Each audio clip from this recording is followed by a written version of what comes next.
Big sale, big savings at oldtimeradiodvd.com. All of our collections. The prices have been slashed. Pricing will be good until January the 1st, 2018, so don't wait. Buy today and enjoy for a lifetime at oldtimeradiodvd.com. You'll be glad you did.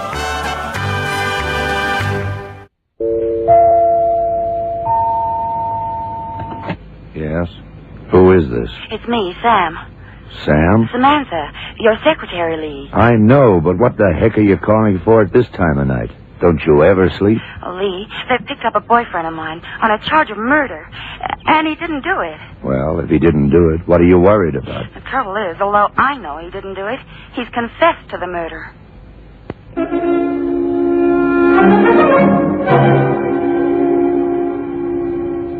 Goodyear presents The Sounds of Darkness.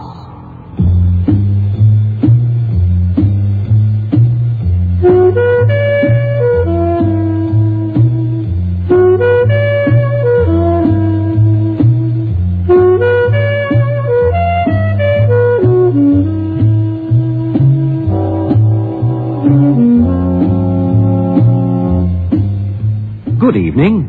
The Goodyear Tire and Rubber Company, makers of passenger, truck, and tractor tires for every requirement in South Africa's farming, commerce, and industry, bring you Lee Masters, the blind detective who challenges the sounds of darkness.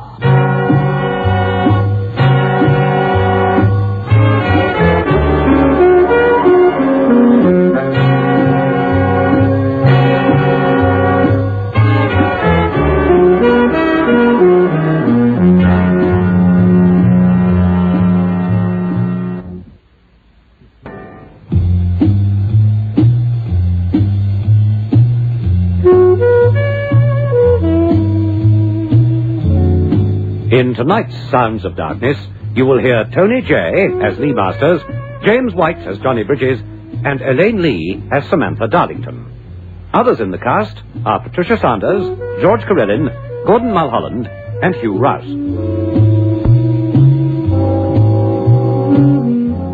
Now let us join the world of Lee Masters in tonight's Sounds of Darkness, learning the hard way.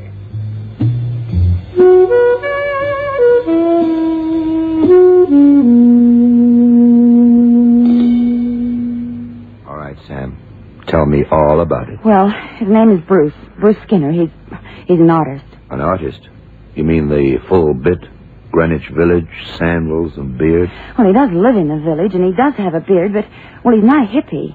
What the heck's a hippie? Oh, they used to call them beatniks. Go on. Well, apparently last night, he met this guy that he hasn't seen since they were in college together. They hung one on. Where did this booze-up take place? All over. They did a crawl. But they ended up in Skid Row. Nice friends you have. Oh, Lee, it sounds bad, I know, but Bruce isn't that sort of guy. But you know what a couple of fellows are when they get a bit high. They were looking for dames? Oh, no, I shouldn't think so. Well, not Bruce, at least. All he wants to do when he gets high is spout poetry and argue. He'll argue with anyone after a few shots. So, how did they end up in the row? I don't know. And neither does Bruce. He just doesn't remember. He came to, sleeping on a bench on the subway station at 51st Street. And, who was killed? It was a girl. Her name is Helen Scranton. A real no-good Nick, by all accounts. A hustler? I suppose. Well, most of them hustle when they get that low. How was she killed? Strangled. Strangled with a necktie. And, how did your boyfriend Bruce come to be involved in all this? Well, the old doll who runs the rooming house where it happened saw a guy answering Bruce's description leave Helen Scranton's room about 3:30 this morning. Well, the cops checked and soon ran Bruce to the ground. The thing is that the necktie that was used is Bruce's. And he's confessed. He's confessed to strangling her.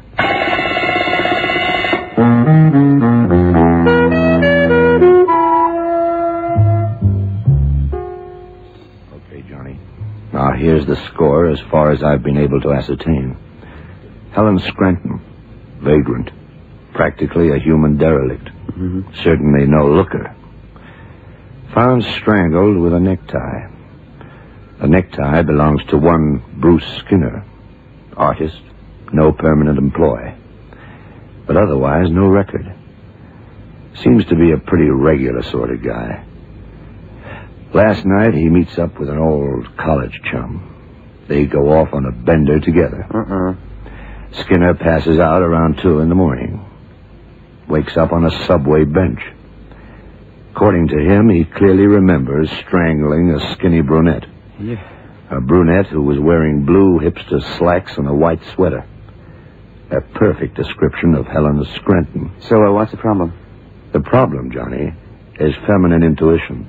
Are you kidding? Don't knock it till you tried it. I'm a firm believer in feminine intuition. But who's had the intuition? Sam. Huh? Our pretty little secretary, Samantha Darlington, whom you fancy like crazy. How does she come into this? She knows this Bruce Skinner. She's convinced he didn't do it. How is she convinced? Because he's not a guy like that. Oh, no. Oh, yes. And I believe her. Have you spoken to the guy yet? No, not yet. I intend to right away. But I've spoken to Sam, and that's enough to get me interested in the case. Where's he being held? 5th Precinct. Let's go over and have a word with my friend, Lieutenant Evans.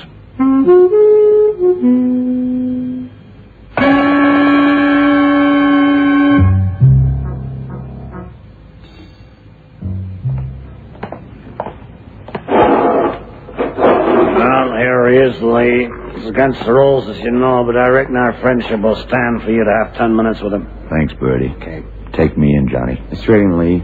No step. Bunk 3 feet to your right when you're in. Thanks. Gee, do you have to slam that thing like that? Got a head, boy? Oh, you have to be kidding. Heads I haven't got, but delicately veined balloons filled with throbbing pain tissue. These I have 2 of. For want of a better word, we'll call them heads. I'm Lee Masters. Oh, yeah? I heard of you. You're the blind guy that Sam works for? That's me. She drag you into this? In a way. Well, it's no use. Don't ask me why I did it, but I did. I've never even set eyes on the broad before, so help me. But I must have done it. Why? Because I remember doing it, and I gave a perfect description of her, and they found my tie around her throat, so I have confessed. So Sam tells me. Look, Buster, if you did it, you deserve to burn, and I wouldn't even ask for clemency for you. Sure. But there's something that smells here. That is, apart from your booze-soaked breath. Well, yeah, do I still smell of the stuff? I have very sensitive nostrils. Tell me what you remember. I understand you passed out in the early hours of this morning. Yeah, I don't know that I passed out. The last thing I remember is arguing with Red, the barman in Casey's bar just off Broadway. Yeah, I know the place. You picked a fight with Red. He must have been looking for trouble. Red knows me. I always look for trouble when I'm high. Go on. Start from the time you first met this friend of yours. Okay. Well, I get to exhibit in a little gallery in the village every now and so often. I've been around there, and they sold a painting of mine. I was very surprised, see? Why? Are you a bad artist? Well, no, I'm a good artist. Very good. That's why I was surprised. The public isn't really ready for work of my caliber yet, you see? Yeah. Anyway, I got the dough, and I was walking out into the street when this guy calls to me. At first, I didn't recognize it.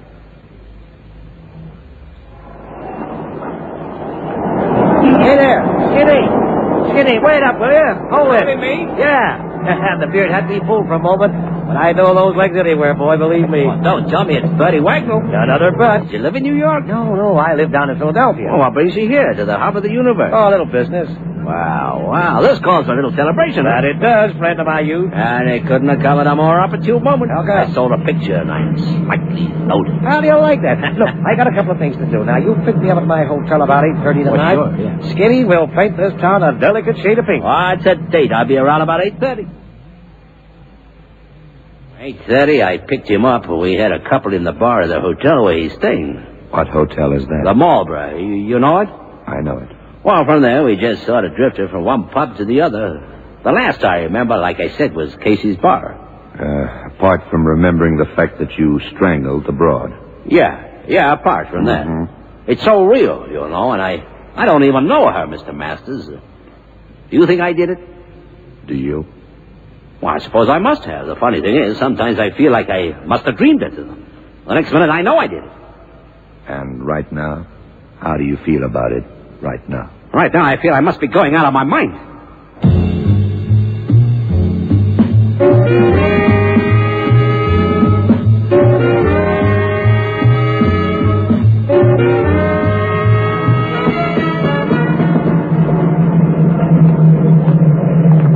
This the hotel? Yeah, this is the Mulberry, where Brady Wagnall lives. Okay. Steer me through into the lobby, Johnny. This way. Excuse me, could you tell me if... Oh, yeah. So can I help you? Mr. Wagnall, what room number is he? Room 1234. You want to see him? Well, I'll check if he's here. What name, please? Hold it, Buster. Huh? Save the efficiency bit. We're from the FBI. Oh. Here's my badge. I just want to know if the guy's in. Oh, I see. Well, yes, he's in, sir. No trouble, I hope. None at all. Just don't announce us, that's all.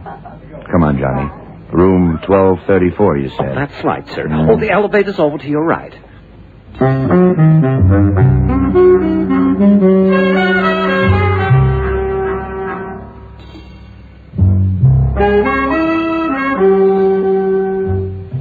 Knock again. Maybe he's also sleeping it off.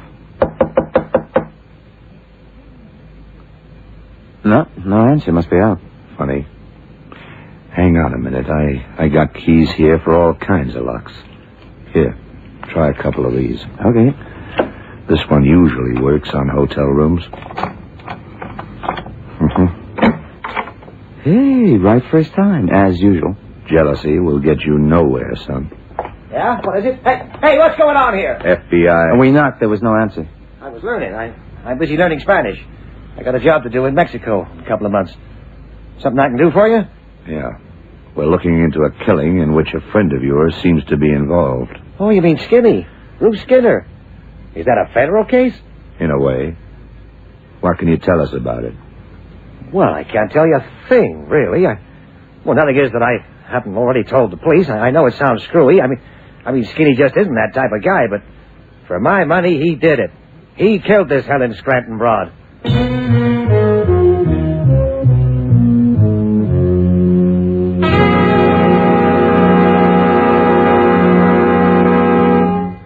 You are listening to Learning the Hard Way.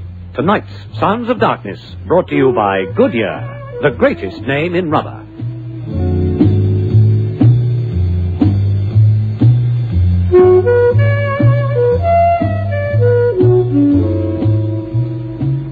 Okay, Mr. Wagnall.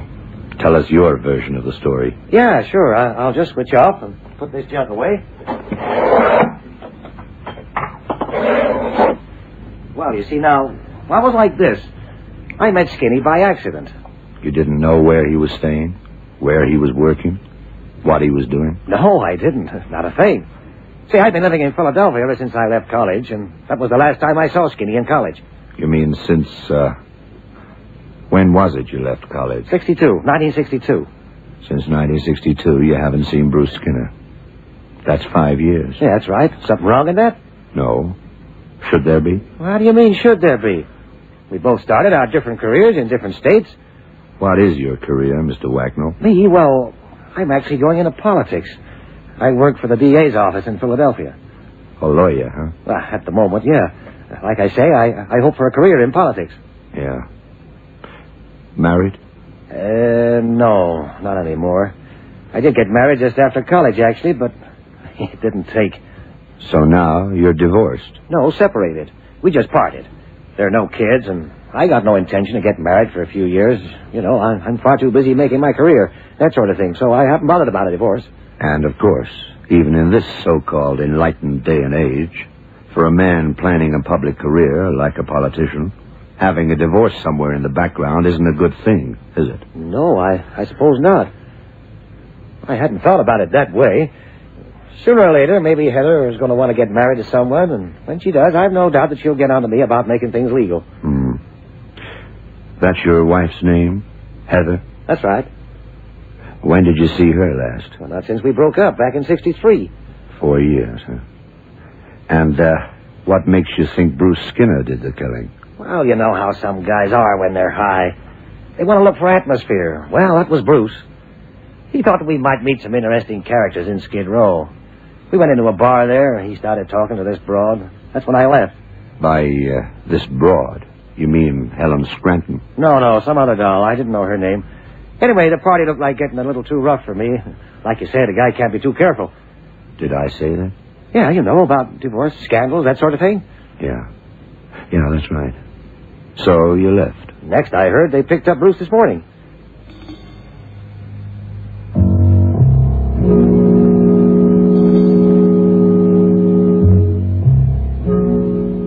Now, Bertie, about this Skinner kid. How did you guys hear about the killing? A phone call around 4 o'clock this morning. It came from a guy, anonymous. Just said that there was a stiff in Helen Scranton's room that he rang off. Didn't give you a tip to pick up Bruce Skinner? Nope, landlady put us on to him. Oh, what I mean is she gave us a description. Said he looked drunk, even at that time of the morning. She says she saw him leave at about 3:30 in the morning. Oh, we checked the bars for strangers, got a description that fitted the one the landlady gave us. Well, after that, it was routine. Oh, he's a guy, all right, he confessed. It was his necktie that was used to strangle her. Yeah. I don't like it, Bertie. Huh? Not one little bit.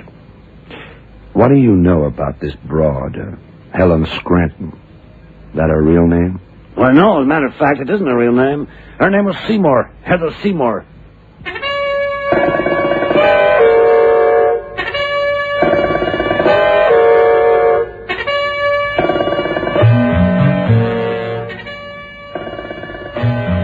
Oh, hi, Lee.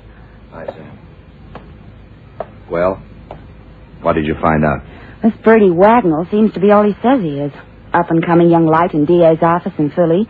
He's lived there since 62. He did marry, and they did split up with no hard feelings in 63.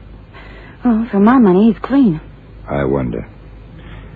Something smells in this case. You know that, Sam? And his wife's maiden name? Archer. Her name was Heather Archer. All I know, Lee, is that Bruce can't have done it. You know something? I've talked to the boy. I'm inclined to agree with you. And what's the answer? Another Skid Row character did it? Oh, I don't think so. You see, there's the landlady's description of the guy who left the room at 3:30 in the morning. I've spoken to her, too. And that was definitely Skinner that she saw. He was for sure in that girl's room at 3 in the morning. But he remembers nothing about that. No. The last he remembers is in Casey's bar, just off Broadway. I've spoken to Red, the barman there, and Bruce and his pal left at 1:30. Now, the funny thing is that Red says he didn't seem so canned to him. Oh. Yeah, he knows your pal, Bruce. And according to Red, the guy wasn't all that drunk. Odd, yeah, but not drunk. Oh, what's that supposed to mean? I don't know, Sam. One or two little things worry me about this whole business. Like, for instance, Bertie Wagnall, saying that the dame that Bruce was talking to when he left him in the bar in Skid Row wasn't Helen Scranton. So, what's wrong with that? Well, how would he know that she didn't look like Helen Scranton? Unless he knows what Helen Scranton looks like. Oh. And according to him, he doesn't. Well, it might just be a slip of the tongue. I don't know. By the way, the other thing. Is there any rumor in Philly about young Bertie Wagnall wanting to get married? No, he seems to be a confirmed bachelor by all accounts. Yeah. Get hold of Johnny, will you, Sam? Right. I feel like taking a trip to Philadelphia.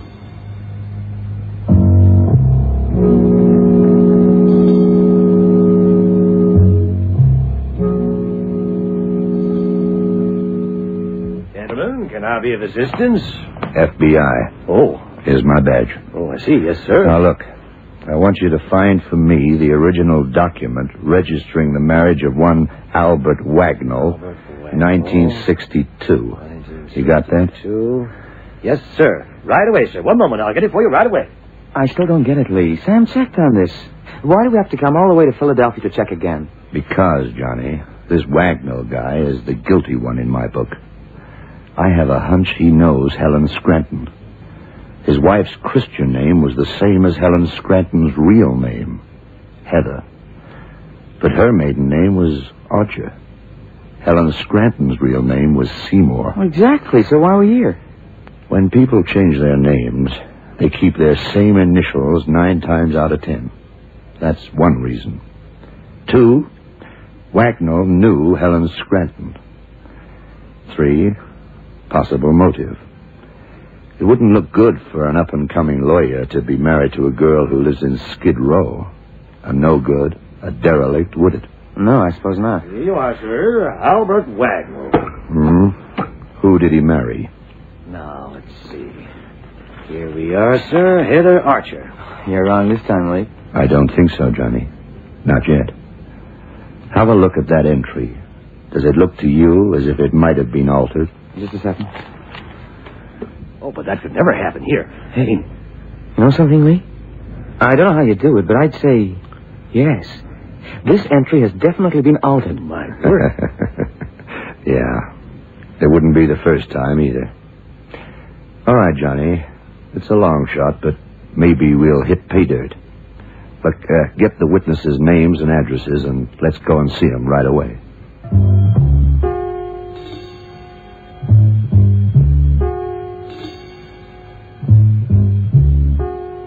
No, Mrs. Webley, we are from the FBI, but it isn't any sort of trouble for you. Oh, well, what is it then? Back in 1962, you were a witness down at City Hall. Young guy named Albert Wagnall, and a young girl. Remember? Of course I remember. Heather particularly wanted me to be a witness since she has no brothers and sisters. Was she a relative of yours then? No, but I knew her from the first time she came to Philly. Her only friend, really. And what was her name? Her name? Why, before she married Bert Wagnall, her name was Seymour. Heather Seymour.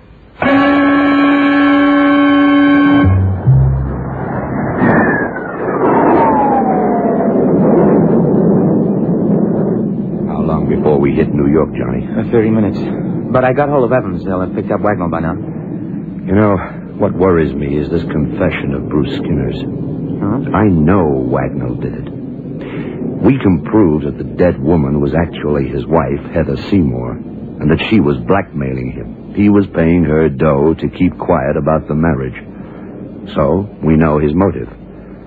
But how did he manage to get Bruce Skinner to confess? Wait a minute. See, when we first went into his room... We knocked. There was no answer. I was learning. I'm busy learning Spanish. That's it, Johnny. How was Wagnall learning? Well, he had headphones on. You know, listening to tapes. That's the way everyone learns languages these days.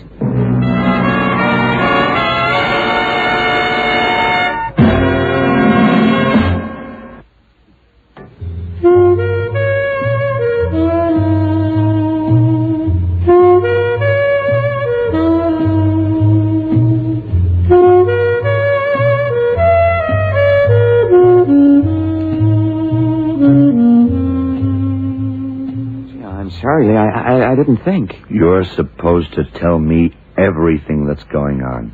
And when it happens, too. Not days later.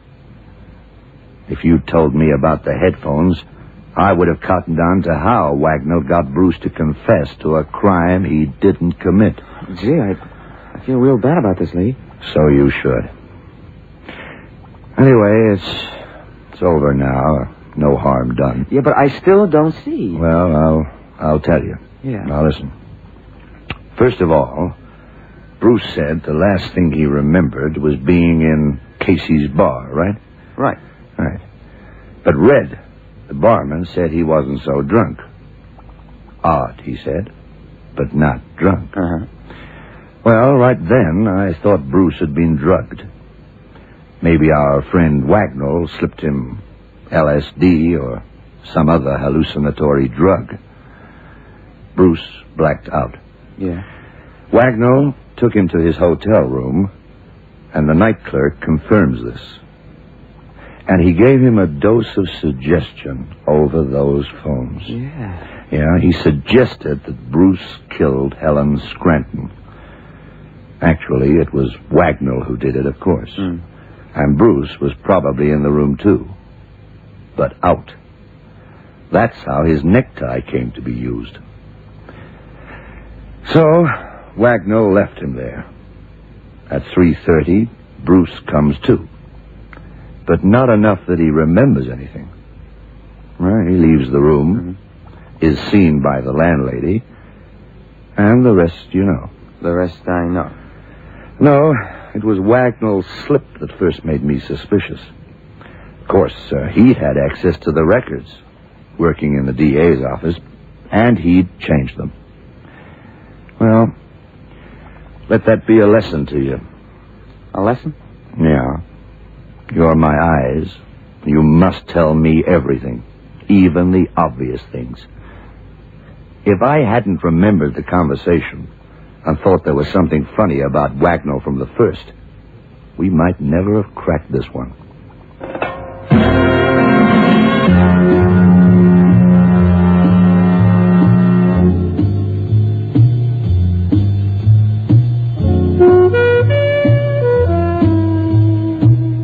So ends tonight's Sounds of Darkness, presented for your entertainment by the Goodyear Tire and Rubber Company, makers of world-famous passenger tires, truck and tractor tires for every requirement in South Africa's farming, commerce and industry. Join us next Friday and every Friday night at 9:30 when Goodyear will again present the blind detective Lee Masters in The Sounds of Darkness.